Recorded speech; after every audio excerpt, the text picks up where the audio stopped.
ప్రభువైన యేసుక్రీస్తు నామములో మీ అందరికీ శుభాలు.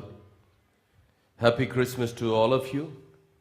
Happy to see you in 2024 Christmas day. May God bless you and your families. మరి ఈరోజు ప్రత్యేకంగా మొట్టమొదటిసారిగా చిన్న బిడ్డలు ఎవరైతే క్రిస్మస్ ఆరాధనలో ఉన్నారో వారికి ఒక ప్రత్యేకమైనటువంటి ఆహ్వానాన్ని తెలియజేస్తున్నాను. మరి చాలా కాలం తర్వాత కొంతమంది మన ప్రియులు మన మధ్యలో ఉండటం చాలా సంతోషం. మరి వారికి కూడా ప్రత్యేకమైనటువంటి ఆహ్వానాన్ని తెలియజేస్తున్నాను. ప్రియులారా, కెనడా దేశం నుండి వచ్చిన డికే ప్రసాద్ అన్న కుమారుని కూడా ప్రత్యేకంగా సంఘపక్షంగా ఆహ్వానిస్తూ మరి దేవుడు మిమ్ములను మీ కుటుంబాలను ఆశీర్వదించునుగాక. ప్రత్యేకంగా మరణ దుఃఖంలో ఉన్నటువంటి కుటుంబాలను జ్ఞాపకం చేసుకుంటున్నాను. ఆ బాధ, ఆ వేదన ఏంటో నాకు కూడా తెలుసు. కాబట్టి ఈ ప్రత్యేకమైనటువంటి సమయంలో ప్రియులను కోల్పోయిన వారిని దేవుడు ఆదరించాలని, ఆయన కృపలో వారిని ఓదార్చాలని, ఆయన దివ్యమైన సన్నిధిలో వారిని దాచాలన్నదే నా ప్రార్థన. ప్రియులారా, 2024 సంవత్సరం డిసెంబర్ మాసంలో విరివిగా అనేక స్థలాలలో సువార్త కూడికలలో క్రీస్తు జనన విశేషం ప్రకటించే కృపనిచ్చిన దేవునికి మహిమ. ప్రార్థించినటువంటి సంఘానికి, ప్రేమతో ప్రోత్సహించి అనుమతించినటువంటి కార్యవర్గానికి, విశేషంగా చైర్మన్ గారికి, బృందానికి వందనాలు తెలియచేస్తున్నాను. మరి ఈరోజు ఇది ఊహించనటువంటి ఒక అవకాశం నాకు. Last Sunday and 22nd evening I was in Narketpally. ఒక మన ఇంటీరియర్ డిజైనర్ అయినటువంటి శ్యామ్ సుందర్ గారి యొక్క గ్రామంలో సువార్తను అందించడానికి, క్రిస్మస్ సందేశాన్ని అందించడానికి ఆహ్వానించబడ్డాను. ఆ స్థలంలోనికి నేను వెళ్ళిన తర్వాత, వర్తమానం ముగించి నేను కూర్చున్న తర్వాత సెక్రటరీ గారి దగ్గర నుంచి నాకు మెసేజ్ వచ్చింది, శ్యామ్ ప్రసాద్ రావయ్య గారి నుంచి. Sir, this Christmas you have to share the word. I was so excited. Why? Because ఎన్నో స్థలాల్లో మాట్లాడటం వేరు, నా సంఘంలో నా బిడ్డలతో మాట్లాడటం వేరు. Really praise God for this beautiful opportunity that God has given me to share his word this morning, to encourage the church and bless the church with his word. English ఆరాధనలో వచ్చే ప్రియులందరినీ కూడా I'm happy to see in the combined service. May God bless you. ప్రియులారా, మరి ఈరోజు వర్తమానానికి ఇవ్వబడినటువంటి నామకరణ దేవుడే మనతో మనలో. ప్రియులారా, గతించినటువంటి వర్తమానంలో జీవించటం నేర్పిన జననం అన్న వర్తమానాన్ని నేను అందించాను. మరి ఈరోజు దేవుడే మనతో మనలో అన్న సందేశాన్ని నేను మాట్లాడబోతున్నాను. 2027 సంవత్సరం, that was the 500th celebration of Protestants the జరుగుతున్నటువంటి వేళ గుంటూరులో వాక్యాన్ని బోధించడానికి సందర్శ బోధకులుగా నార్త్ ప్యారిష్ లూథరన్ సంఘములో దాదాపుగా 30 నుండి 40,000 మంది జనమున్నటువంటి ఆ సంఘానికి ఆహ్వానించినప్పుడు ప్రత్యేక అనుమతిని నేను పొందుకొని ఆ స్థలానికి మెననైట్ బ్రదర్గా వెళ్ళాను. ఎందుకంటే they were looking for a Mennonite pastor to preach, because Menno Simon and Martin Luther were contemporaries and they had a wonderful relationship in that revival. ప్రియులారా, మరి ఆ సందర్భంలో వెళ్ళినప్పుడు బిషప్ ఏలియా గారిని నేను అడిగాను, అయ్యా, సాధారణంగా ఆంధ్రాకు వెళితే 2 గంటలు వర్తమానం చెప్పమంటారు. ఇక్కడ ఆంధ్ర వాళ్ళు ఉంటే వాళ్ళకి అర్థమైతే నా మాటలన్నీ 2 గంటలు కనీసం వర్తమానం చెప్పమంటారు. హైదరాబాద్లో ఎవరికి అర్థం కాదు. 10:30 తర్వాత మైక్ ఇస్తారు. 12:30 చెప్పు, 2 గంటల వరకు చెప్పు, దే నెవర్ కంప్లైన్. నేను అడిగాను, అయ్యా, మరి ఈరోజు ఎంతసేపు మాట్లాడమంటారు అన్న. 1 గంట సేపు అన్నాడు. అయ్యా, పండుగ రోజు కదా అంటే, పండుగనే గంట, లేకపోతే 2 గంటలు అన్నాడు. ప్రియులారా, మరి ఈరోజు నేను 1 గంట సేపు ఏం మాట్లాడలే, కానీ ఎందుకంటే yesterday was also very busy and day before yesterday also I was very busy. I had little bit of time to prepare, and till yesterday 3 o'clock I have been preparing early in the morning, and whatever the Lord has given me, దేవుడు నాకు ఇచ్చినటువంటి మాటలను సంఘంతో పంచుకొని సంఘాన్ని ప్రోత్సహించాలన్నదే నా ప్రార్థన. ప్రియులారా, మరి పాఠ్య పుస్తకాలలో కొందరి జీవితాలు పాఠ్యాంశాలుగా బోధిస్తారు. ఎందుకు?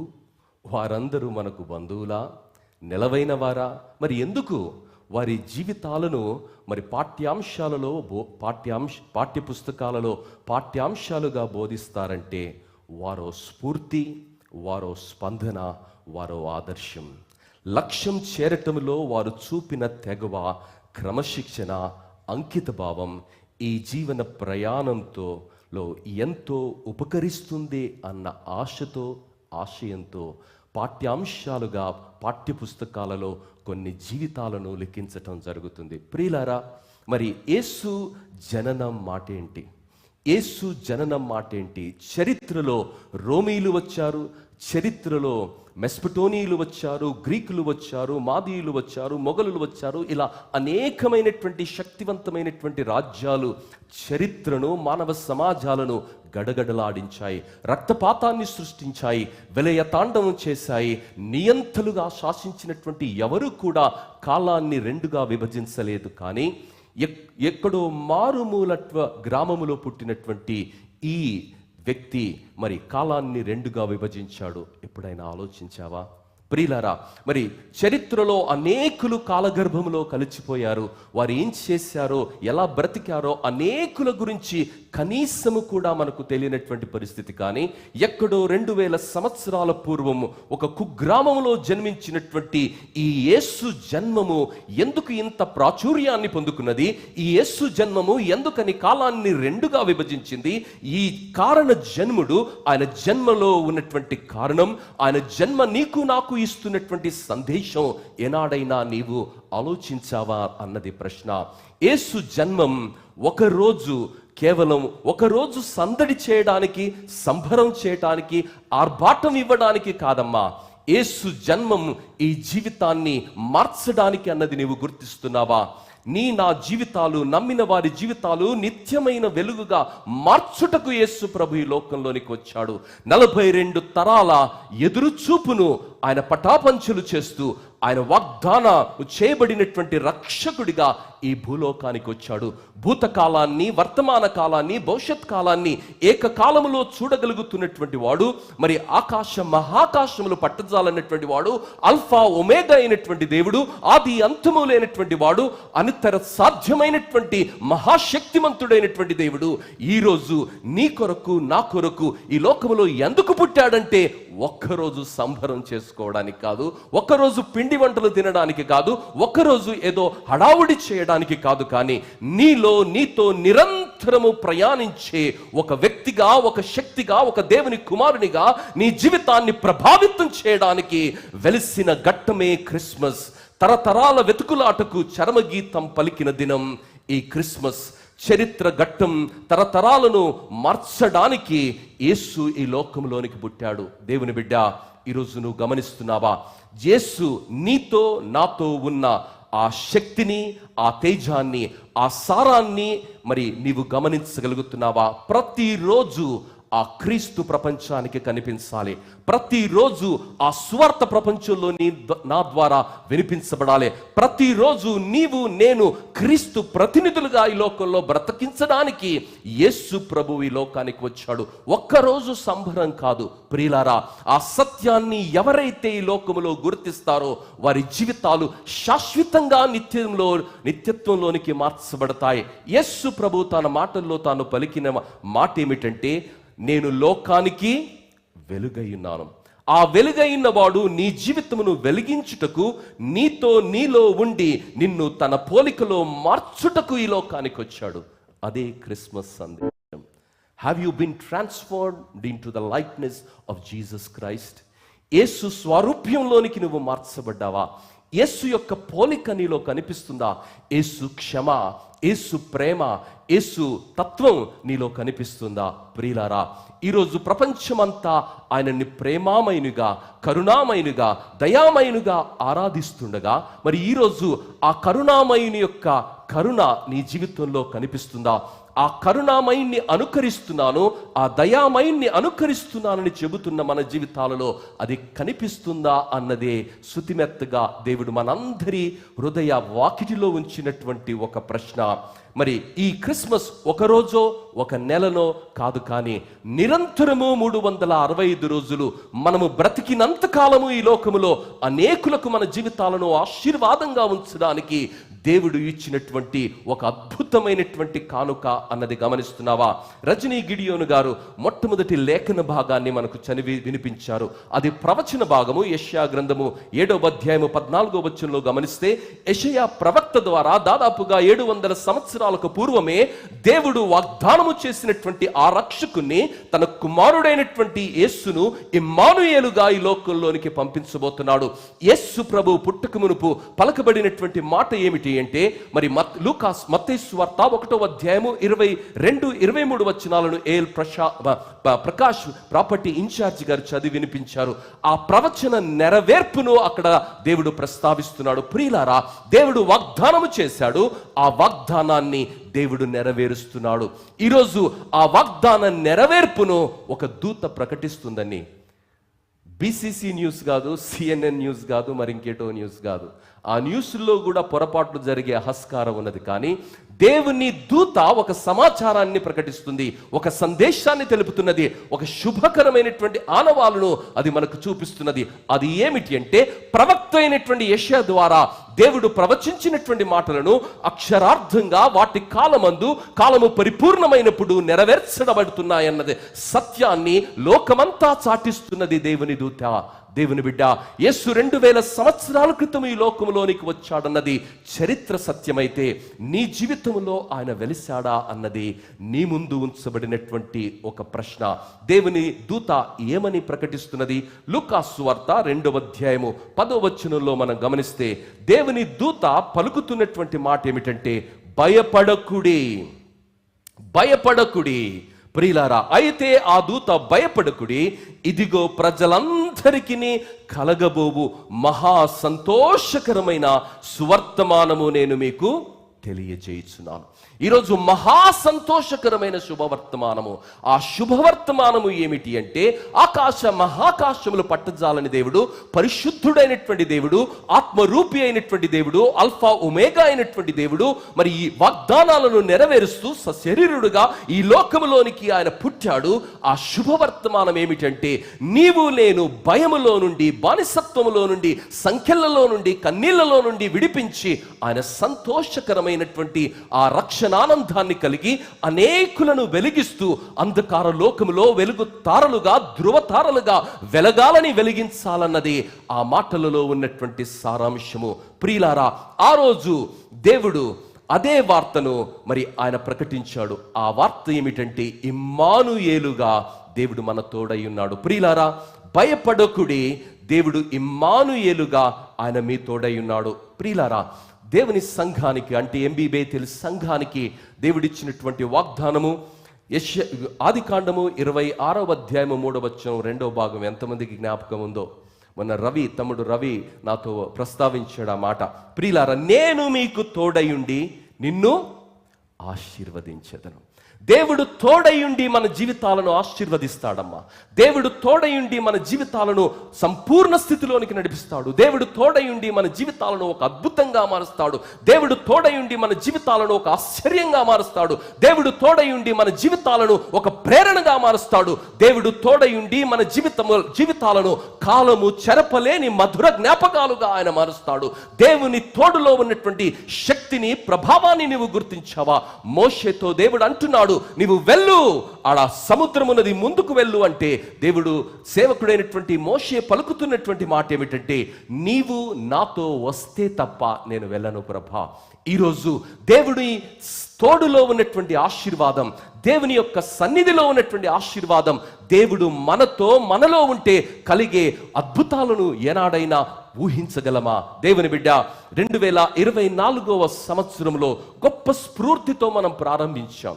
మరి 24వ సంవత్సరం యొక్క చివరి మాసములో కనీసం ఒక 7 రోజులు అయిపోతే ఈ సంవత్సరమే దాటిపోతుంది, చరిత్ర పుటల్లోనికి వెళుతుంది.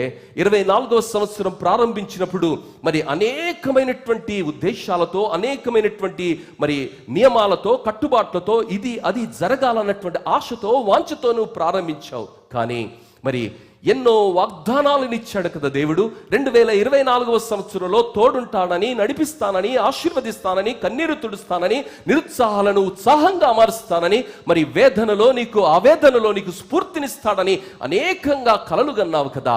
ఆ కలలన్నీ ఏదీ కూడా నెరవేర్చబడలేదు, కలలైపోయాయని దేవుని యొక్క తోడునే ప్రశ్నించే స్థితిలో నీ ఉంటే దేవుడు నీతోనే మాట్లాడుతున్నాడు. ప్రియులారా, దేవుని వాక్యములో మనం గమనిస్తే న్యాయాధిపతుల గ్రంథము 6వ అధ్యాయము 12-13 వచనాలలో ఒక వ్యక్తిని అక్కడ మనం చూస్తున్నాం. ఆయన కూడా ఒక న్యాయాధిపతి. ఆ న్యాయాధిపతి దగ్గరికి దేవుని దూత వచ్చి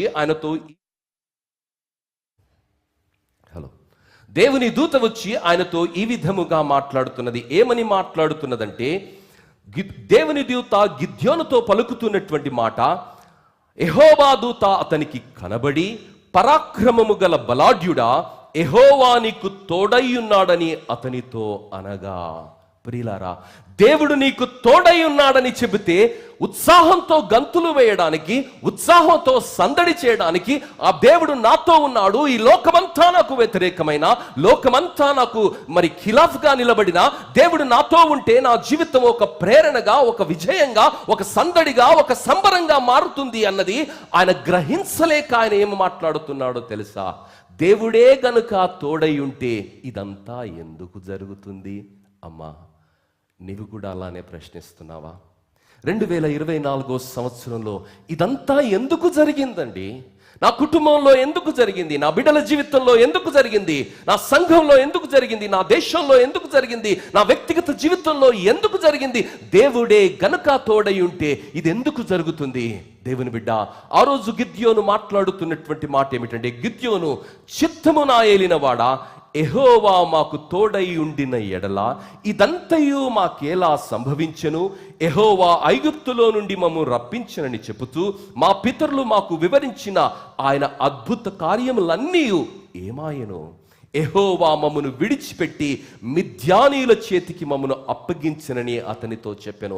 ఆయన నిట్టూర్పును విడుస్తున్నాడండి, ఆయన వేదనతో మాట్లాడుతున్నాడు. దేవుడే గనక తోడై ఉంటే ఇలాంటి పరిస్థితులు ఎందుకు జరుగుతాయి? అమ్మా, ఈరోజు అలాంటి ప్రశ్నతో నీ వచ్చావా?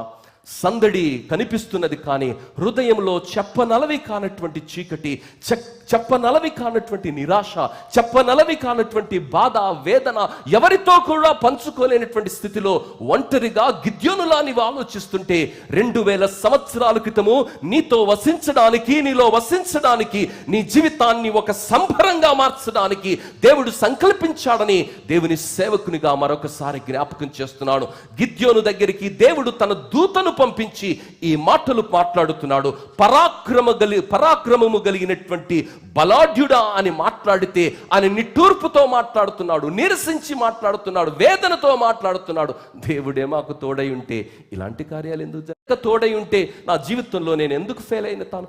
దేవుడే గనక తోడై ఉంటే నా కుటుంబంలో సమస్యలు ఎందుకు వస్తాయి? దేవుడే గనక తోడై ఉంటే విడాకులు ఎందుకు వస్తాయి? దేవుడే గనక తోడై ఉంటే రోగం ఎందుకు వస్తుంది? వేదుడే గనక తోడై ఉంటే మరి ఆర్థిక ఇబ్బందులు ఎందుకు వస్తాయి? దేవుడే గనక తోడై ఉంటే ఎందుకు నా జీవితం ఇంత ప్రశ్నల సుడిగుండంలో చిక్కుకుంటుంది అని నీవు అడుగుతూ ఉండవచ్చు గిద్యోనులా. కానీ దేవుడు మరొకసారి నీ ప్రశ్నలకు చాలా మరి సూచాయిగా ఆయన సమాధానం ఇస్తున్న మాట ఏమిటంటే, నీకు నేను తోడుగా ఉన్నాను, ఇమ్మానుయేలుగా నీ జీవితాన్ని మార్చడానికి వచ్చాను. దేవుని దూత మరియ దగ్గరికి వెళ్ళింది. మరియ దగ్గరికి వెళ్ళి మరియతో లూకాసు సువార్త 1వ అధ్యాయము 28వ వచనంలో దేవుని దూత మరియ దగ్గరికి వెళ్ళి ప్రకటిస్తున్నటువంటి మాట ఏమిటంటే, లూకాసు సువార్త 1వ అధ్యాయము 28వ వచనంలో దేవుని దూత మరియ దగ్గరికి వెళ్ళి, ఆ దూత లోపలికి వచ్చి ఆమెను చూచి, దయాప్రాప్తురాలా, నీకు శుభము,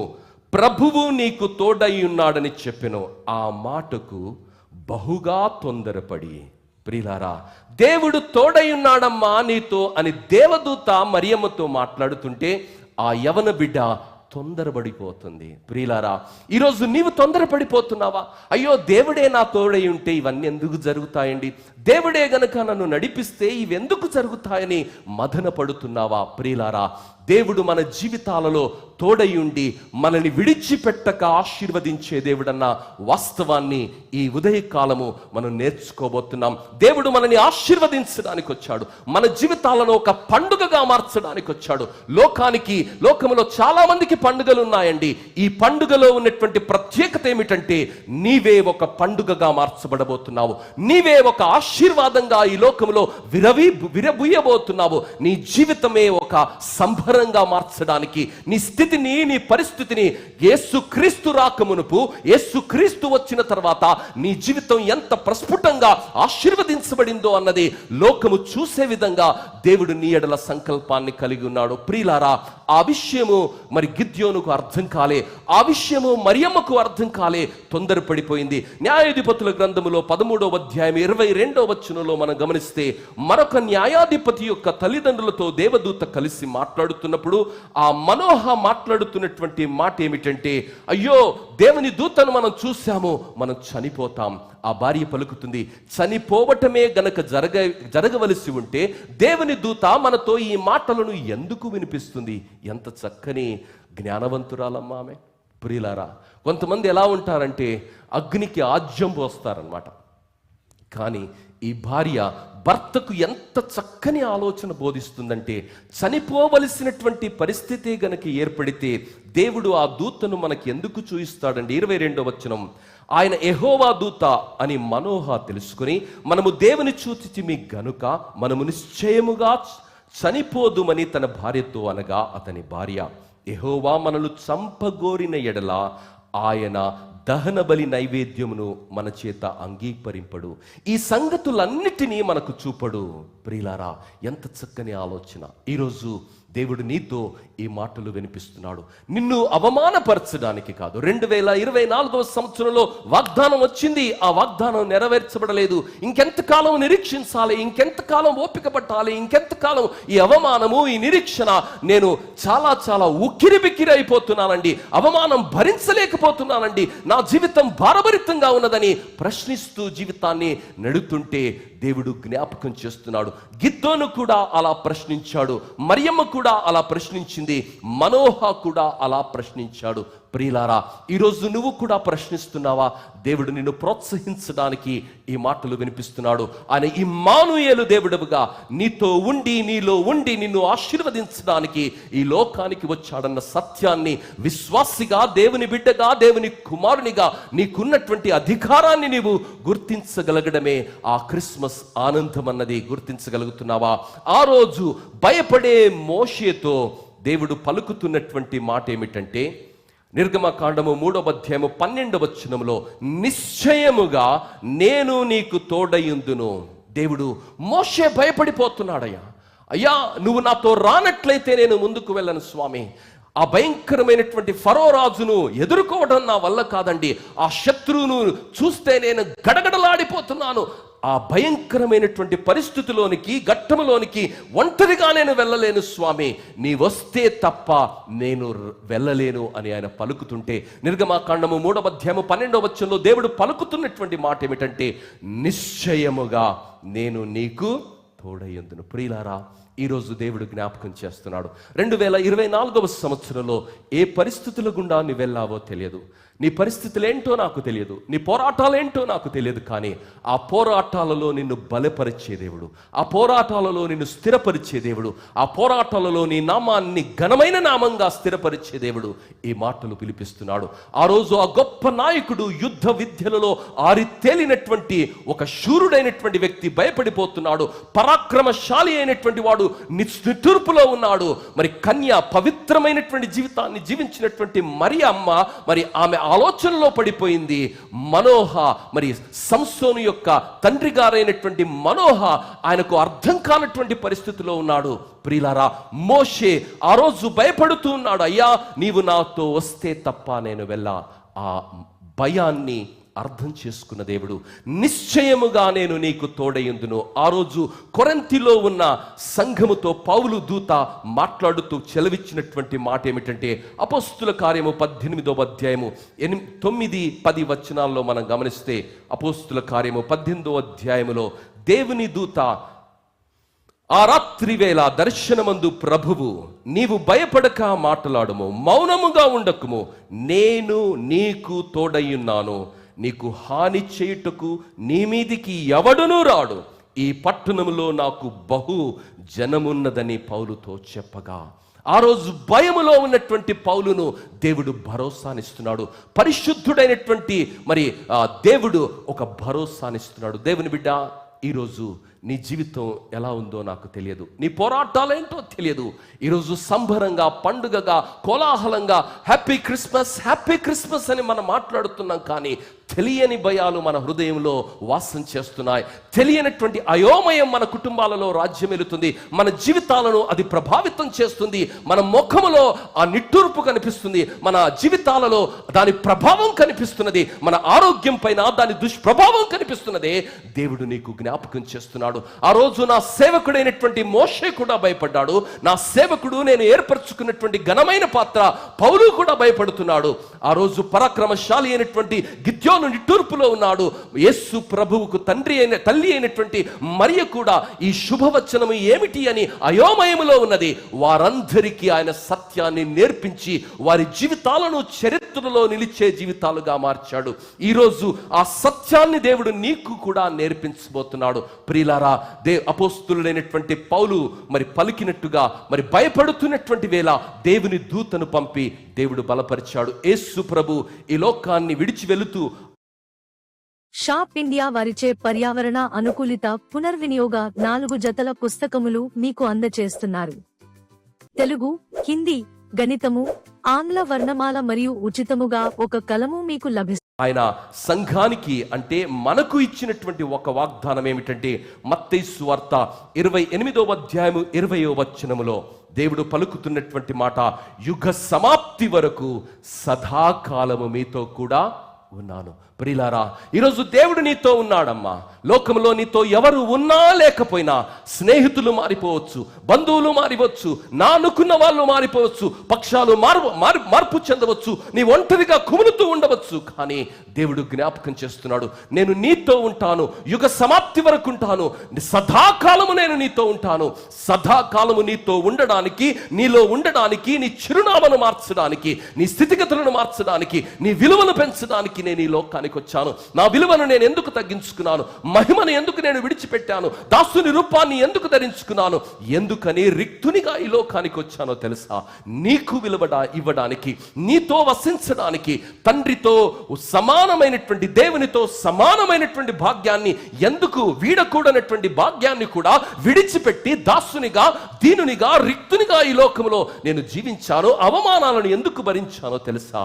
నీతో యుగ సమాప్తి వరకు ఉండడానికి, నీ కన్నీళ్లను తుడవడానికి, నీ జీవితాన్ని ఐశ్వర్యముతో, ఆనందముతో, సమాధానముతో సంపూర్ణ స్థితిలోనికి మార్చడానికి నేను ఈ లోకానికి వచ్చాను. ప్రియులారా, దేవుని తోడు ఎంత బలమైనదో ఎరిగి రుచించినటువంటి అపోస్తులుడైనటువంటి పౌలు రోమీలకు రాస్తున్నటువంటి పత్రికలో 8వ అధ్యాయం 31వ వచనంలో ఆయన ఏమంటాడంటే, దేవుడు మన పక్షముగా ఉండగా మనకు విరోధి ఎవడండి? అది ఏ కష్టమైతేంది, ఆర్థిక ఇబ్బంది అయితేంది, అవమానం అయితేంది, నింద అయితేంది, నీ జీవితంలో నీది కష్టమైనా నష్టమైనా ఏదైనా నీ జీవితాన్ని అది కృంగదీయలేదు. యేసు నీతో ఉన్నాడని, యేసు నీలో ఉన్నాడని, నీకు వ్యతిరేకంగా రూపింపబడిన ఏది కూడా వర్ధిల్లదని దేవుని వాక్యం సెలవిస్తున్నది. ఈరోజు యేసు ప్రభు ఈ లోకానికి వచ్చింది నీతో నాతో సదాకాలం ఉండడానికి, నిన్ను నన్ను నడిపించడానికి, చీకటిలో నుండి ఆశ్చర్యకరమైనటువంటి స్థితిలోనికి నడిపించడానికి యేసయ్య వచ్చాడు. ఎందుకో తెలుసా? నీవు ఆయన ఊపిరి, నీ రూపం ఆయనది. నీ రూపాన్ని, నీ ఊపిరిని పదిలపరచడానికి, నీవు కోల్పోయినటువంటి మహిమను క్రీస్తులో తిరిగి ఇవ్వడానికి యేసు ప్రభు ఈ లోకానికి వచ్చాడు. ప్రియమైనటువంటి దేవుని బిడ్డలారా, పాత నిబంధనలో మనం గమనించిన, కొత్త నిబంధనలో మనం గమనించిన భక్తులందరి జీవితాలను మనం గమనిస్తే ఈ పరిస్థితులు, వారి అనుభవాలను మనము రంగరించి చూసినట్లయితే స్ఫూర్తిగా వారి జీవితాలు మార్చబడ్డాయి. ఎందుకర్రా?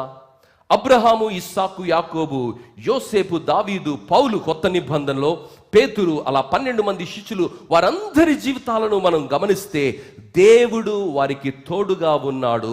అందరికీ సమస్యలు వచ్చాయండి, అందరికీ సవాళ్ళు వచ్చాయి, అందరి జీవితాల విశ్వాస వీరులు అందరి జీవితాలలో నిరుత్సాహం వచ్చింది, ఎదురుతలు వచ్చినాయి. అయినా వాటన్నిటిలో వారు హెచ్చించబడడానికి కారణం ఏమిటంటే దేవుని తోడు వారు కలిగి ఉన్నారు, దేవునితో వారు ఉన్నారు. దేవుని బిడ్డ, సర్వసాధారణం విశ్వాస జీవితంలో కష్టాలు రావటం, అయోమయం రావటం, నిట్టూర్పులు రావటం, ఎందుకు వస్తున్నాయో తెలియనటువంటి పరిస్థితి.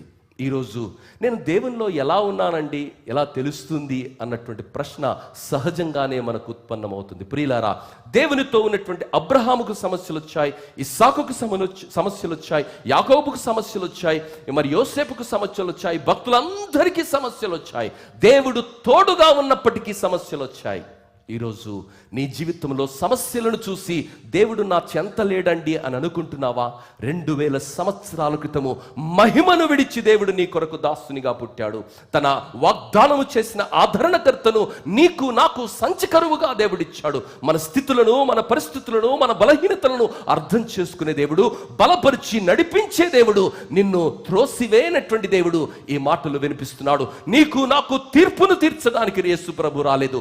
తీర్పును లోకం తీరుస్తుంది, తీర్పును స్నేహితులు అనేవారు తీరుస్తారు, బంధువులు అనేవారు తీరుస్తారు, సమాజం మన పైన తీర్పును మోపుతుంది, రాళ్ళు రుబుతుంది. కానీ నీ పైన తీర్పు తీర్చడానికి కాదు, కానీ నీ పరిస్థితులలో నీ బాధను అర్థం చేసుకొని నీతోనే ఉండి, నీలోనే ఉండి నిన్ను హెచ్చించి నీ స్థితిగతులను మార్చగలిగినటువంటి దేవుడు ఈ మాటలు మాట్లాడుతున్నాడు. అయ్యా, మరి ఈ నా పరిస్థితుల్లో దేవుడు నాతో ఉన్నాడని నాకు ఎలా అర్థమవుతుంది? దేవుని బిడ్డ, ఆదికాండము 21వ అధ్యాయం 22వ వచనంలో మనం గమనిస్తే అబ్రహాము జీవితాన్ని అబీమెలెకు గుర్తించాడండి.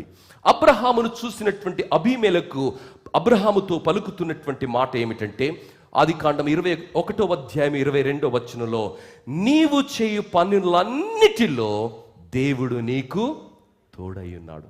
కష్టాలు వచ్చాయి కదా అని దేవుణ్ణి విడిచిపెట్టడం, సమస్యలు వచ్చాయి కదా అని తప్పు స్థితిలోనికి వెళ్ళటం, జీవితంలో రాజీ పడడం చాలామంది విశ్వాసులు చేసే కారణాన్ని బట్టి గొప్ప ఆశీర్వాదాలకు వారు దూరం అవుతున్న వేళ దేవుడు జ్ఞాపకం చేస్తున్నాడు.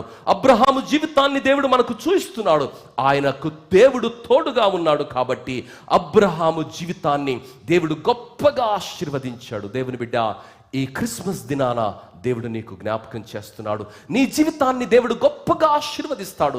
సమస్యలున్న మాట వాస్తవమే, కష్టాలున్న మాట వాస్తవమే, పోరాటాలున్న మాట వాస్తవమే. అయితే ఆ పరిస్థితిలో దేవునితో నీవు నడవగలిగితే, దేవునిలో నీవు నిలవగలిగితే, దేవుని యొక్క ఆజ్ఞలను నీవు నమ్మగలిగితే, ఆయన తోడు ఉన్నది అన్న విషయాన్ని నీవు గుర్తించగలిగితే నీ జీవితాన్ని దేవుడు ఒక సంభరంగా మారుస్తాడు. ఆ విషయాన్ని ఒక అన్యుడైన అబీమెలెకు గుర్తించి ఆయన మాట్లాడుతున్నటువంటి మాట ఏమిటంటే, నీవు చేయు పనులన్నిటిలో ఎవరు తోడై ఉన్నారు? దేవుడు తోడై ఉన్నాడు. దేవుడు నిన్ను ఆశీర్వదిస్తున్నాడు, దేవుడు నిన్ను దీవిస్తున్నాడు, దేవుడు నిన్ను కాపాడుతున్నాడు, దేవుడు నిన్ను బలపరుస్తున్నాడు, దేవుడు నిన్ను నడిపిస్తున్నాడు. మేము చేయాలనుకున్న ఏ కీడు కూడా చేయలేని పరిస్థితి ఉన్నది. కారణం ఏమిటో తెలుసా? దేవుడు నీకు తోడై ఉన్నాడు. దేవుని బిడ్డ, ఈరోజు ఆ పరిస్థితుల్లోనికి నడిపించింది దేవుడే, ఆ పరిస్థితులలో నిలిపింది దేవుడే, ఆ పరిస్థితులలో హెచ్చించేది కూడా దేవుడే. అబ్రహామును పిలిచినటువంటి దేవుడు అబ్రహాముకు తోడై ఉండి అబ్రహామును ఆశీర్వదించాడు. ఆశీర్వాదాన్ని లోకమంతా గమనించింది. దేవునికి మహిమకరంగా ఒక సాక్ష్యాన్ని పలికింది. దేవుని బిడ్డ, లాబానుతో మరి యాకోబు పలుకుతున్నటువంటి మాట ఆదికాండము 31వ అధ్యాయం 42వ వచనంలో మనం గమనిస్తే లాబానుతో పలుకుతున్నటువంటి మాట ఏమిటి అంటే, ఆదికాండము 31వ అధ్యాయం 42వ వచనము, నా తండ్రి దేవుడు అబ్రహాము దేవుడు ఇస్సాకు భయపడిన దేవుడు నాకు తోడై ఉండని ఎడల నిశ్చయముగా నీవు నన్ను ఒట్టి చేతులతోనే పంపివేసి ఉందువు. ప్రియులారా, దేవుడు అబ్రహాముకు లేక యాకోబుకు తోడై ఉన్నాడు అన్న విషయాన్ని లాబాను గుర్తించాడు. ఎలా గుర్తించాడండి? 30వ అధ్యాయం 27వ వచనంలో మనం గమనిస్తే, అందుకు లాబాను అతనితో, నీ కటాక్షము నా మీద ఉన్న ఎడల నా మాట వినుము, నిన్ను బట్టి యెహోవా నన్ను ఆశీర్వదించనని శకునము చూసి తెలుసుకొంటినని చెప్పాను. దయ్యం కూడా చెప్తుంది ఏమని? వాళ్ళలో దేవుడు ఉన్నాడు రా బాబు, ఆయనలో దేవుడు ఉన్నాడు కాబట్టి ఆయనను ఆశీర్వదిస్తున్నాడు, ఆయనను బట్టి నువ్వు ఆశీర్వదించబడుతున్నావు. అంత సీన్ లేదు లాభాన్ని నీకు. నువ్వు అనుకుంటుండొచ్చు నీ గొర్రెల మందలు ఉండొచ్చు, కానీ ఆ గొర్రెల మందలు ఆశీర్వదించబడడానికి, ఆ గొర్రెల మందలు దీవించబడడానికి, నీ కుటుంబం ఆశీర్వదించబడడానికి, నీ కుమారులు ఆశీర్వదించబడడానికి, నీ కూతుర్లు సంతోషంగా బ్రతకడానికి కారణం ఏమిటంటే, నా సేవకుడైనటువంటి యాకోబుతో నేను తోడై ఉన్నాను. వారి తండ్రి అయినటువంటి మరి అబ్రహాముకు, ఇస్సాకుకు నేను వాగ్దానము చేసినటువంటి వాగ్దానాలను, వారి పితరులకు నేను చేసినటువంటి వాగ్దానాలను నెరవేరుస్తూ అతన్ని ఆశీర్వదిస్తున్నాను. ఆ సత్యాన్ని లాబాను స్వతహాగా నేర్చుకోలేదండి, శకునము చూసి నేర్చుకున్నాడు. అంటే ఏదో ఒక శక్తి ఆయనకు ఆ వాస్తవాన్ని వివరించింది. దేవుని బిడ్డ, మరి లాబాను మరి ఆయనకి ఏం మేలు చేశాడా అంటే, మేలు ఏం చేయలేదండి. దయచేసి 31వ అధ్యాయం 7వ వచనంలో మనం గమనిస్తే, మీ తండ్రి నన్ను మోసపుచ్చి 10 మార్లు నా జీతము మార్చెను, అయినను దేవుడు అతని నాకు హాని చేయనీయలేదు. కారణం ఏంటో తెలుసా? దేవుడు తోడుగా ఉన్నాడు. అమ్మా, అయ్యా, నీ జీవితాల్లో ఎదురయ్యే పోరాటాల్లో దేవుడు తోడు లేడన్నది ఎప్పుడు కూడా అలాంటి ఆలోచనను ప్రోత్సహించకూడదు. దేవుడు మనకు తోడుగా ఉన్నాడని దివ్యమైన వాక్యము సెలవిస్తుంది. ఇమ్మానుయేలు దేవుడు నిరంతరము మనల్ని ఆదరించడానికి, బలపరచడానికి, మనల్ని శక్తివంతులుగా ప్రపంచానికి పరిచయం చేయడానికి, మనలో ఉన్నవాడు ఈ లోకములో ఉన్నవాని కన్నా బలవంతుడు, గొప్పవాడు అన్నది చాలా సందర్భాలలో వల్లిస్తున్నాం, కానీ పరిస్థితులలో నిలబడగలుగుతున్నామా? దేవుని సేవకునిగా ఈ క్రిస్మస్ వేళ నేను జ్ఞాపకం చేస్తున్నాను, నీలో ఉన్నవాడు శక్తిమంతుడు. ఈ లోకములో ఉన్న ఏ శక్తి కూడా ఆ శక్తి ముందు బలాదూరే, ఆ శక్తి ముందు మోకాలు ఉండాలి, ఆ శక్తి ముందు ఓడిపోవాలి, ఆ శక్తి ముందు కూలిపోవాలి. తాత్కాలికంగా పరిస్థితులు రావచ్చు, తాత్కాలికంగా పరిస్థితులు ఉత్పన్నం కావచ్చు, కానీ ఆ పరిస్థితులలో నిన్ను నిలవబెట్టి నిన్ను ఆశీర్వదించేవాడు దేవుడే. అబీమెలెకు అబ్రహాము జీవితాన్ని చూసిన తర్వాత దేవుడు ఆయన చేసే ప్రతి పనిని ఆశీర్వదిస్తున్నాడని సాక్ష్యం ఇచ్చాడు. లాబాను అల్లుణ్ణి 10 సార్లు జీతాన్ని మార్చాడు, మోసపుర్చాడు, భయంకరంగా మరి ఆయనను మరి హీన స్థితిలోనికి నెట్టే ప్రయత్నం చేసినప్పటికీ దేవుడు అతనికి తోడై ఉన్నాడు కాబట్టి ఆయనను దేవుడు ఆశీర్వదించాడు. యోసేపు మాట ఏమిటి? ఆదికాండము 39వ అధ్యాయంలో మనం గమనించినట్లయితే 3వ వచనంలో దేవుని వాక్యము ఈ విధంగా సెలవిస్తుంది, యెహోవా అతనికి తోడై ఉండెననియు, అతడు చేసినదంతయు అతని చేతిలో యెహోవా సఫలము చేసిననియు అతని యజమానుడు చూచినప్పుడు. ప్రియులారా, ఒక అన్యుడైనటువంటి ఐగుప్తీయుడు యోసేపు జీవితములో దేవుడు తోడున్నాడన్నాడు విషయాన్ని గమనిస్తున్నాడు. వాళ్ళ కుటుంబం లేదు, బంధువులు లేరు, తోబుట్టువులు లేరు, రక్త సంబంధులు లేడు, ఒంటరిగా ఉన్నాడమ్మా. ఆ ఒంటరిగా ఉన్న వ్యక్తితో దేవుడు తోడై ఉన్నాడు. ఆ రాజ్యములో ఉన్నటువంటి ఒక శక్తివంతమైనటువంటి ఒక కుటుంబములో ఆయన పని చేస్తున్నాడు. ఆ కుటుంబపు యజమాని ఏమని గుర్తిస్తున్నాడు అంటే, దేవుడు అతనికి తోడై ఉన్నాడు కాబట్టి అతని చేతుల పనిని దేవుడు ఆశీర్వదిస్తున్నాడు. దేవుని బిడ్డ, ఈరోజు నువ్వు మదన పడుతూ ఉండవచ్చు, అయ్యో ఎందుకు ఇలాంటి విషయం జరిగింది, యోసేపే గనక నా అన్నలు ఎందుకు ఇలా అన్యాయం చేశారు, నా పరిస్థితి మా అమ్మ నాన్న నన్ను ఎందుకు అర్థం చేసుకోలే, అలా అర్థం చేసుకుంటే బాగుంటుండే కదా, నా పరిస్థితి ఏంటి అని ఆయన మదన పడుతూ కూర్చోలేదండి. కానీ దేవుడు తనతో ఉన్నాడన్నది గ్రహించి అడుగులు వేసిన కారణాన్ని బట్టి అక్కడ ఉన్నటువంటి ఏ ఇంట్లోనైతే ఆయన పని చేస్తున్నాడో ఆ అధిపతి ఆయనను గుర్తించి ఇలా మాట్లాడుతున్నాడు. అంత మాత్రమే కాకుండా యోసేపుతో దేవుడు తోడై ఉండి ఏం చేస్తున్నాడు అన్నది 5వ వచనంలో మనం గమనిస్తే, అతడు ఇంటి మీదను తన కలిగిన అంతటి మీదను అతని విచారణకర్తగా నియమించెను. కాలము మొదలుకొని యెహోవా యోసేపు నిమిత్తము ఆ ఐగుప్తిని ఇంటిని ఆశీర్వదించెను. యెహోవా ఆశీర్వాదము ఇంటిలోనేమి పొలములోనేమి అతనికి కలిగిన సమస్తము మీదను ఉండెను. దేవుని బిడ్డ, ఈరోజు దేవుడు నీకు తోడై ఉండి నిన్ను బట్టి ప్రపంచాన్ని ఆశీర్వదిస్తాడు, నిన్ను బట్టి నీ బంధువులను ఆశీర్వదిస్తాడు, నిన్ను బట్టి నీ సంఘాన్ని ఆశీర్వదిస్తాడు, నిన్ను బట్టి అనేకుల జీవితాలకు ఆనందం వస్తుంది. మరి బాప్తిస్మమిచ్చి యోహాను పుట్టినప్పుడు రాయబడినటువంటి మాట ఏమిటంటే, అతనిని బట్టి అనేకులు సంతోషిస్తారు. ప్రియులారా, ఈరోజు మనలను బట్టి అనేకులు సంతోషించే స్థితిలోనికి దేవుడు నడిపిస్తాడు. కారణము దేవుని యొక్క సన్నిధి, దేవుని యొక్క నడిపింపు మన జీవితాల్లో ఉంటుంది. ప్రియులారా, మరి ఒక రాజు అబీమెలెకు గమనించారు అబ్రహాముతో దేవుడు ఉన్నాడన్న విషయాన్ని. అదేవిధంగా మరి ఒక యజమానుడు గమనిస్తున్నాడు. రాజు దావీదు 2వ సమూయేలు గ్రంథము 6వ అధ్యాయం 12వ వచనంలో ఓబేదేదు గృహము అంతకు ముందు ఎలా ఉన్నది, దేవుని మందస్సం వచ్చిన తర్వాత ఎలా ఉన్నది, రాజుగారు అంతఃపురంలో నుంచి గమనించారు. మనం అనుకుంటూ ఉండవచ్చు మనల్ని ఎవరు గమనించటం లేదని. దేవుని బిడ్డ, everyone are watching us. You are under surveillance of God. God is watching you. People are watching you. Society is watching you. Don't think that no one is watching you. You are under watch. దేవుని బిడ్డ, మరి ఆ సత్యాన్ని, మరి ఓబేదేదు గృహాన్ని మనం చూస్తే, ఒక సామాన్యుని గృహము దేవుని మందస్సం వెళ్ళక ముందు, దేవుని తోడు లేక మునుపు ఎలా ఉన్నది, దేవుని మందస్సం వచ్చిన తర్వాత ఆయన కుటుంబం ఎలా ఆశీర్వదించబడింది రాజుగారు గుర్తించారు. అంతఃపురానికి మరి లో నుండి గుర్తించి ఆ గృహంలో నుండి మందస్సాన్ని తీసుకొని యెరూషలేముకు వెళ్ళాడు. దేవుని బిడ్డ, ఈరోజు గమనిస్తున్నావా, నీ జీవితాన్ని దేవుడు పండుగగా మారుస్తాడు. నీ జీవితాన్ని అందరూ గుర్తిస్తారు. నా జీవితం ఏంటండి, నేను చాలా చిన్న గదిలో ఉంటున్నాను, నాకు ఎవరు పరిచయం లేదు, నాకు పెద్ద చైర్మన్తో పరిచయం లేదు, పాస్టర్ గారితో పరిచయం లేదు, వాళ్ళ స్నేహితులు కూడా నాకు కారు, మరి నన్ను ఎవరు గుర్తిస్తారని నువ్వు మదనపడుతూ ఉండవచ్చు. దేవుని బిడ్డ, నీ జీవితాన్ని దేవుడు గమనిస్తున్నాడు. నిన్ను హెచ్చించే దేవుడు, నీ నామాన్ని గొప్ప చేసే దేవుడు, నిన్ను పిలిచిన దేవుడు, నిన్ను కన్న దేవుడు, నిన్ను కొన్న దేవుడు, తన ఆత్మతో ముద్రించిన దేవుడు ఈ మాటలు వినిపిస్తున్నాడు. ఆ రోజు అబీమెలెకు గుర్తించాడు అబ్రహాము జీవితంలో ఆశీర్వాదాన్ని. ఆ రోజు మరి దావీదు గుర్తించాడు ఓబేదేదు గృహములో ఆశీర్వాదాన్ని.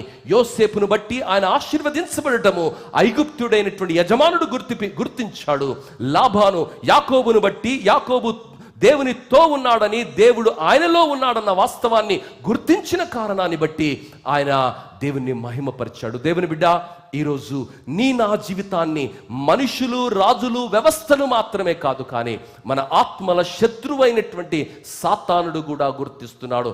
యోబు గ్రంథము 1వ అధ్యాయం 8-9 వచనాల్లో చూస్తే, యోబు గ్రంథములో యోబు గురించి సాతానుడు ఇస్తున్నటువంటి సాక్ష్యం ఏమిటంటే, అందుకు యెహోవా, నీవు నా సేవకుడైన యోబు సంగతి ఆలోచించితివా? అతడు యథార్థవంతుడును న్యాయవంతుడునై దేవుని యందు భయభక్తులు కలిగి చెడుతనమును విసర్జించిన వాడు, భూమి మీద అతని వంటి వాడు ఎవడునూ లేడు అని అనగా, అపవాది యోబు ఊరికే దేవుని యందు భయభక్తులు గలవాడాయనా? ప్రియులారా, నీవు అతనికిని, అతని ఇంటి వారికిని, అతనికి కలిగిన సమస్తమునకును చుట్టూ కంచె వేసితివి గదా. నీవు అతని చేతి పనిని దీవించుట చేత అతని ఆస్తి దేశములో బహుగా విస్తరించాడు. దేవుడు నీ ఆస్తిని, నీ కుటుంబాన్ని, నీ పరిస్థితులను ఆయన కాపాడుతాడు. దేవుని తోడులో ఉన్నటువంటి శక్తి. దేవుని బిడ్డ, ఈరోజు నీవు నేను ఆశీర్వాదానికి వారసులుగా పిలువబడ్డాం. ఎక్కడో ఆశీర్వాదానికి పరుగులు తీయవలసినటువంటి అవసరం లేదు, ఏదో చేయవలసినటువంటి అవసరం లేదు. నీ హృదయములో ఉన్నవాడు, నీ జీవితంలో ఉన్నవాడు, నిన్ను పిలిచినవాడు, నిన్ను కొన్నవాడు, తన పవిత్రమైన ప్రశస్తమైన వెలకట్టలేని రక్తముతో నీ జీవితాన్ని పవిత్రపరిచిన వాడు, పవిత్రమైన సొత్తైన ప్రజలుగా ఈ లోకంలో ఉండడానికి ఏర్పరచుకున్నటువంటి వాడు నీతో ఉన్నాడన్న ఒక్క విషయాన్ని నువ్వు గుర్తిస్తే నీ జీవితమే మరోలా ఉంటుంది, నీ జీవితమే మరో స్థాయిలోనికి వెళుతుంది. ఎప్పుడైతే విశ్వాసిగా అది మరిచిపోతావో, లోకమంతటితో నీ గోడు చెప్పుకుంటావు, అయ్యో నా పరిస్థితి ఇలా ఉంది, అయ్యో నా పరిస్థితి ఇలా ఉంది, అయ్యో నన్ను ఇక్కడ అన్యాయం అవుతుంది అని మదన పడుతూ బ్రతికే పరిస్థితి. కానీ ఈ భక్తులందరి జీవితాలను మనం గమనిస్తే, వారందరి జీవితాలను నిశితంగా గుర్తించగలిగితే ఎక్కడ కూడా వారు మదన పడటం లేదండి. దేవుడు మాకు తోడై ఉన్నాడు గనుక ఏ శత్రువు మమ్మల్ని ముట్టలేకపోయాడు.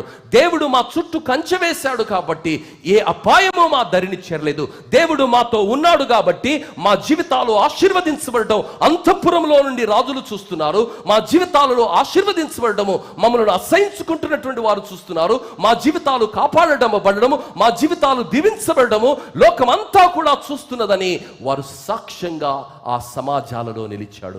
2024వ సంవత్సరం నుండి 25వ సంవత్సరానికి నడిపిస్తున్నటువంటి దేవుడు ఈ సత్యాన్ని నీవు గ్రహించగలిగితే, గుర్తించగలిగితే 2025వ సంవత్సరం రాబోయే సంవత్సరాలలో ఆయన తోడు నీ జీవితాన్ని ప్రస్ఫుటంగా ఆశీర్వదిస్తుందని, దేవుని ఆశీర్వాదాలు పట్టజాలన్నటువంటి దీవెనలు నీ జీవితంలోనికి వచ్చి అవి నీకు ప్రాప్తిస్తాయని దేవుని వాక్యం సెలవిస్తుంది.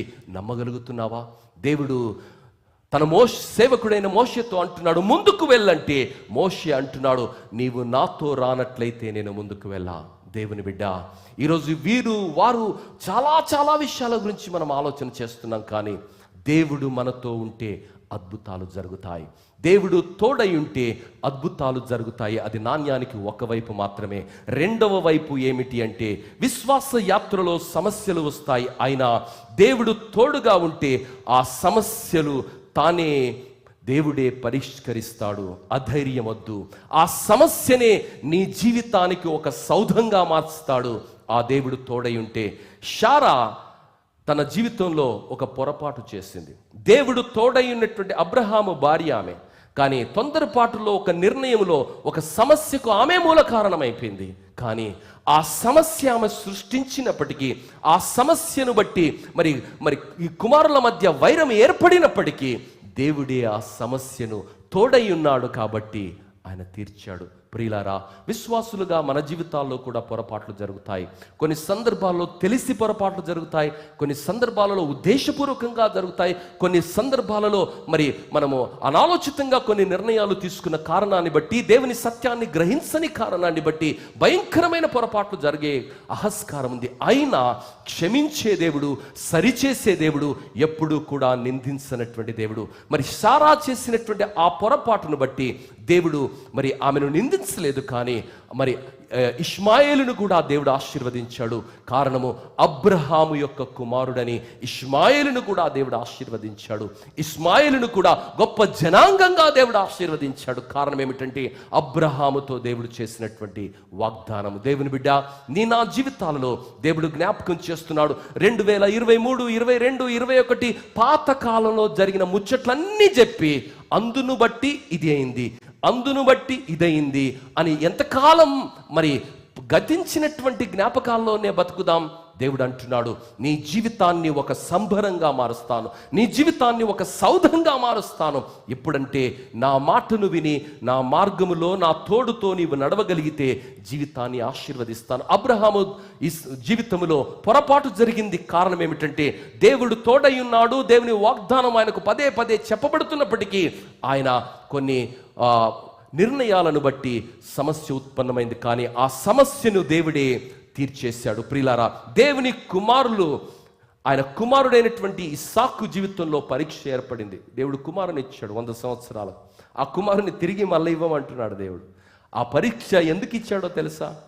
తోడే ఉన్నాడు, దేవుడే అబ్రహాముకు తోడై ఉన్నాడు. కానీ ఆ పరీక్ష ఎందుకు ఇచ్చాడంటే ఆ పరీక్షలో ఆయన నామాన్ని గొప్ప చేయడానికి, హల్లెలూయా, ఆయన నామాన్ని దీవించడానికి, ఆయన నామాన్ని ఆశీర్వదించడానికి దేవుడు అతనికి తోడై ఉన్నాడు. దేవుని బిడ్డ, ఈరోజు దేవుడు నీకు తోడై ఉన్నాడా? దేవుడు నీకు తోడై ఉన్నాడన్నది దేవుని వాక్యం సెలవిస్తుంది. ఇమ్మానుయేలుగా ఈ లోకానికి ఆయన వచ్చాడు. ఆదరణకర్తగా నీలో నాలో పరిశుద్ధాత్ముడిగా ఆయన వసిస్తున్నాడు. మన జీవితాలను ఆయన ఆశీర్వదించబోతున్నాడు. యాకోబును దేవుడు క్షమించాడండి. యాకోబును దేవుడు ఇశ్రాయేలుగా మార్చాడు. యాకోబు చాలా గొప్ప పొరపాటు చేశాడు. ఆ పొరపాటును దేవుడు, తొందరపాటులో చేసినటువంటి ఒక పొరపాటును దేవుడు క్షమించాడు. ఆయన జీవితాన్ని ఆశీర్వాదంగా మార్చాడు. కారణం, దేవునితో ఆయన నడవటం ప్రారంభించాడు. దేవుని బిడ్డ, ఈరోజు నీవు నేను ఆ సత్యాన్ని గుర్తించాలి. ఒక తల్లి చేసిన పొరపాటు దేవుడు క్షమించి ఆ పొరపాటును సరిదిద్దాడు. ఒక కుమారుడు చేసినటువంటి పొరపాటును దేవుడు క్షమించి వారికి తోడయుండి దేవుడు వారిని ఆశీర్వదించాడు. ఇస్సాకు, రెబకా ఇద్దరు తల్లిదండ్రులు. దాదాపు అన్ని కుటుంబాల్లో ఉండే సన్నివేశమే. ఒక కుమారుణ్ణి తల్లి ఎక్కువగా ప్రేమించింది, తండ్రి మరొక కుమారుణ్ణి చాలా ఎక్కువగా ప్రేమించాడు. మరి ఆ కారణాన్ని బట్టి ఒక సమస్య ఉత్పన్నమైంది. కానీ ఆ సమస్యనన్నిటినీ దేవుడే తీర్చాడు. దేవుని వాక్యంలో ఆదికాండం 27వ అధ్యాయంలో మనం గమనిస్తే ఇద్దరు కవల పిల్లలు గర్భములో ఉండగానే వారు పోరాటం చేస్తున్నారు. చాలా కుటుంబాలలో ఆస్తి తగాదాలు చూస్తుంటాం కదా, సర్వసాధారణం. కొడుకులు గర్భంలో ఉన్నప్పుడే కొట్లాడుతున్నారు, బయటకు వచ్చినాక తర్వాత కొట్లాడరా.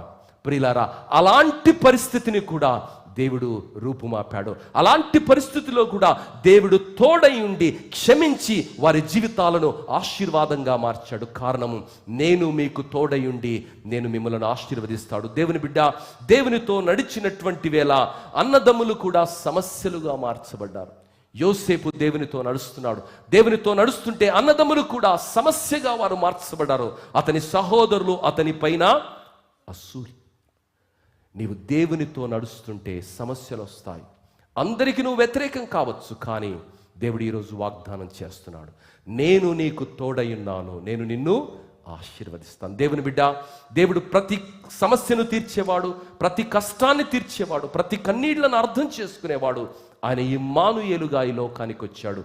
దేవుని వాక్యం అంటుంది, నలిగిన హృదయాలను దృఢపరిచేవాడని, ఆయన తోడయుండి చెర జీవితాలను విడిపించేవాడని, ఆయన తోడయుండి దుఃఖాకాంతులను ఓదార్చేవాడని, ఆయన తోడయుండి బూడిదకు ప్రతిగా పూదండనిచ్చేవాడని, ఆయన తోడయుండి దుఃఖమునకు ప్రతిగా ఆనంద తైలమునిచ్చేవాడని, ఆయన తోడయుండి భారభరితమైన ఆత్మకు ప్రతిగా స్తుతి వస్త్రమును వారికి ఇచ్చేవాడని దేవుని వాక్యం సెలవిస్తుంది. గమనిస్తున్నావా దేవుని బిడ్డ? దేవుని వాక్యం సెలవిస్తున్నది.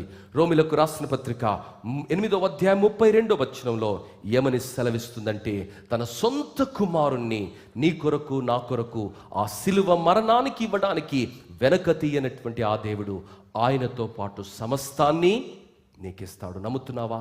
ఎస్, వి సే నమ్ముతున్నామని, కానీ పరిస్థితుల్లో ఎలా నిలబడుతున్నాం? దేవుడు మరొకసారి ఈ క్రిస్మస్ దినాన నీకు జ్ఞాపకం చేస్తున్నాడు.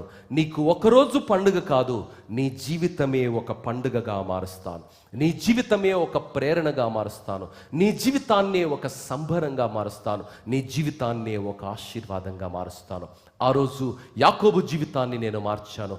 ఆ రోజు అబ్రహాము జీవితాన్ని మార్చాను. ఆ రోజు యోసేపు జీవితాన్ని మార్చాను.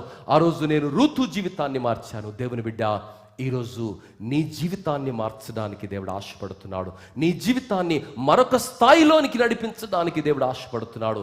ఒక యాంత్రికంగా రావటం, మరి క్రైస్తవ కుటుంబాల్లో పుట్టాం కాబట్టి ఆ కార్యక్రమాలన్నీ చేయటం కాదు, కానీ వ్యక్తిగతంగా యేసుని నీవు ఎరిగి ఉన్నావా?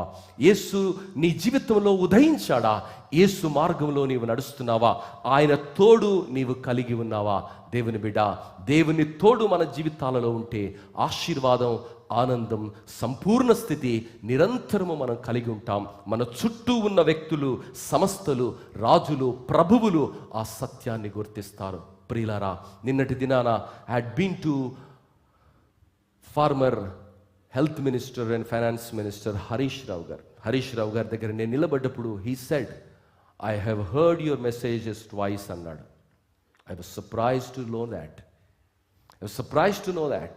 ప్రియులారా, మీరు చక్కగా మాట్లాడతారు, you are a good orator అన్నాడు. ప్రియులారా, people are watching us. Live like a fire, live like a witness of Christ. దేవుని సాక్షిగా బ్రతుకుదాం, దేవుని కొరకు బ్రతుకుదాం, దేవుని జ్వాలగా బ్రతుకుదాం. ఎందుకంటే ఆ వెలుగు లోకాన్ని వెలిగించడానికి వచ్చింది. అంధకారములో అది వెలుగుతూ ఉన్నది. ఆ వెలుగు నీకు నాకు అందించబడింది. ఆ వెలుగును కలిగిన బిడ్డలుగా చీకటి లోకములో ప్రభువు కొరకు మనం జీవిస్తాం. అలాంటి కృప దేవుడు దయచేయనుగాక. తల ఉంచినట్లయితే ప్రార్థన చేసుకుందాం. నీలో ఉన్నవాడు ఈ లోకములో ఉన్నవాని కన్నా బలవంతుడు. నమ్ముతున్నావా అమ్మా? సమస్యల వైపు చూడకు. నీ సమస్యల కన్నా బలమైన వాడు, నీ కష్టాల కన్నా బలమైన వాడు, నీ అవమానాల కన్నా భయమైన వాడు, నీ దుఃఖాల కన్నా బలమైనటువంటి వాడు నీకు తోడై ఉన్నాడని, నిన్ను నడిపిస్తాడని, నిన్ను ఆశీర్వదిస్తాడని 2000 సంవత్సరాల క్రితము ఈ భూమిపైన మానవుడిగా సశరీరుడుగా కాలము పరిపూర్ణమైనప్పుడు ఆయన వచ్చాడని దేవుని వాక్యము ఘోషిస్తున్నది.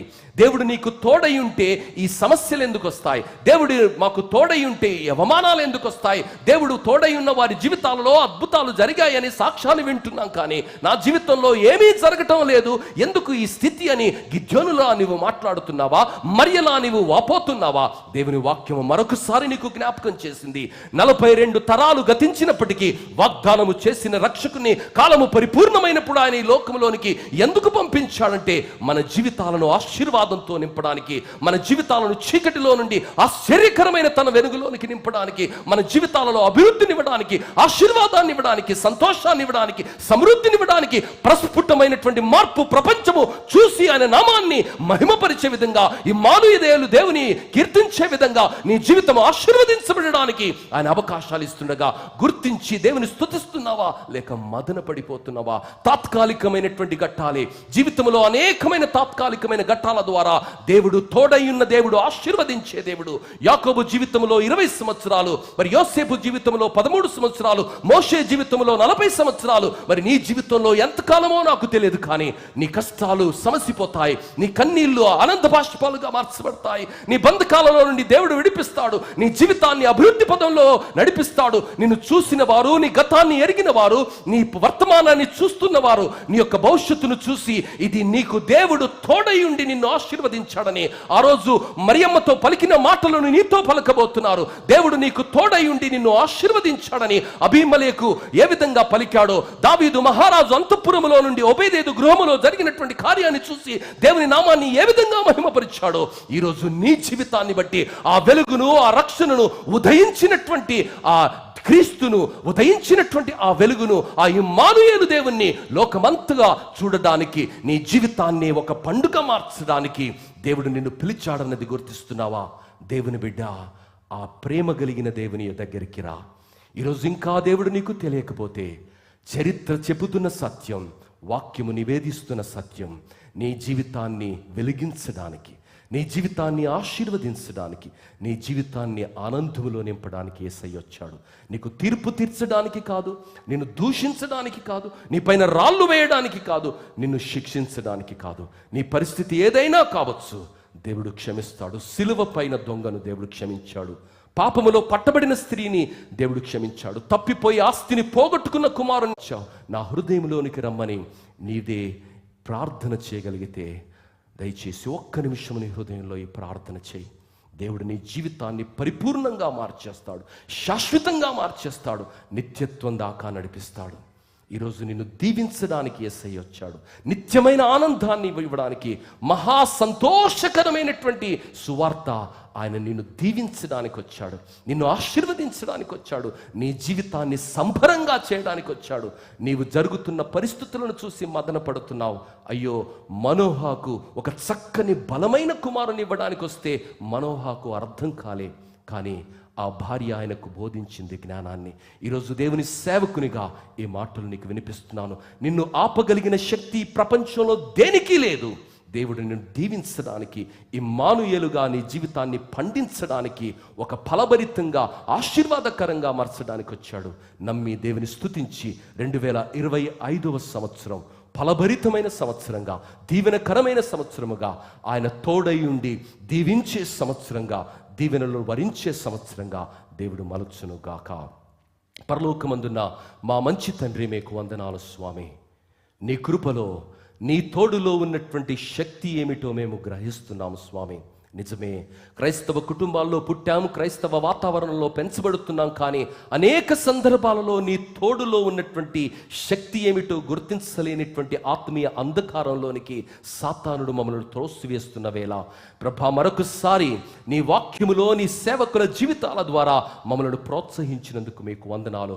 మాలో ఉన్నవాడు, ఈ లోకములో ఉన్నవాడు కన్నా బలమైన వాడు, గంభీరమైన వాడు, గొప్పవాడు, శక్తివంతుడని నీ వాక్యము సెలవిస్తుంది. అవి మా సమస్య సమస్యలే కావచ్చు, ఆర్థిక ఇబ్బందులే కావచ్చు, కుటుంబంలో ఉన్నటువంటి అలజడులే కావచ్చు, అవమానమే కావచ్చు, సమాజంలో ఎదుర్కొంటున్నటువంటి ఎదురీతలే కావచ్చు ప్రభా, ఆ వాటన్నిటిలో కూడా నడిపించేవాడవు. అగ్నిలో మేము నడిచినా అవి కాల్చజాలవు, జలములలో మేము నడిచినా అవి ముంచజాలవు.